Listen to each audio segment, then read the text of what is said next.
शुक्रवार, शनिवार आणि रविवार म्हणजे 12, 13 आणि 14 या दिवशी पीडब्ल्यूडीचं डीबीएमचं काम आणि त्याच्यावर टीएमसीचं मास्टिंगचं काम हाती घेण्यात आलेलं आहे. त्या दरम्यान जी ठाण्याकडनं घोडबंदरच्या दिशेने जाणारी जी जड अवजड वाहनं आहेत, म्हणजे 6 चाकी गुड्स व्हेकल आणि त्याच्यावरची म्हणजे 10 चाकी आणि त्याच्यावरची मल्टी एक्सल जी गुड्स व्हेकल्स आहेत, त्यांना आपण नारपोली मार्गे डायव्हर्ट करत आहोत. म्हणजे त्यांनी पर्यायी रस्ता त्यांना असेल मानकोली, अंजूर फाटा, चिंचोटी कामन रोड मार्गे ते जाऊ शकतील. दुसरं ते पुढे जाऊन शहापूर, वाशिंद,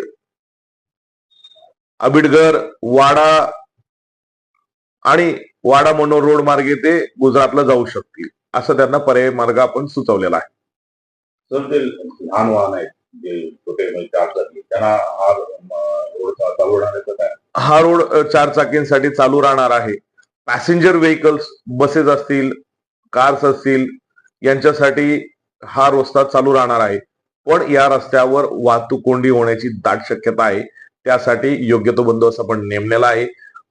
वरनं म्हणजे आपल्या साईडनी 20 मिनिटं आणि समोरच्या साईडनी 20 मिनिटं किंवा त्याच्या अधिक वेळ काळ म्हणजे 30 मिनिटाचं आपण ब्लॉक देतो त्यांना. 30 मिनिटं आपली ठाण्याकडनं मीरा भाईंदरकडे जाणारी वाहतूक चालू राहील आणि 30 मिनिटं मीरा भाईंदरकडनं आपल्याकडे येणारी वाहतूक चालू आहे. अशा प्रमाणे आपलं वाहतुकीचं नियोजन आपल्या गाठात असणार आहे. सर, शनिवार आणि रविवार मोठ्या प्रमाणात लोक जे आहेत ते घरातून बाहेर पडतात. आपल्या माध्यमातून त्यांना काय आवाहन, कशा पद्धतीने हा मार्ग तो त्यांनी निवडावा?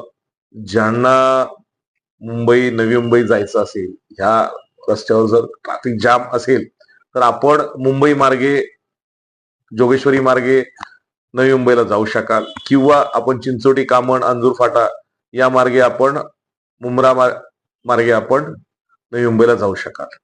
तरी निश्चित सुट्ट्या आहेत, सुट्ट्यात घरी राहून एन्जॉय केलं तर जास्त आहे. खूपच अर्जन्सी, इमर्जन्सी असेल तरच या रस्त्यावर प्रवास करावा. अन्यथा ह्या 3 दिवस आपण प्रवास करण्यास टाळलं तरी हरकत नाही.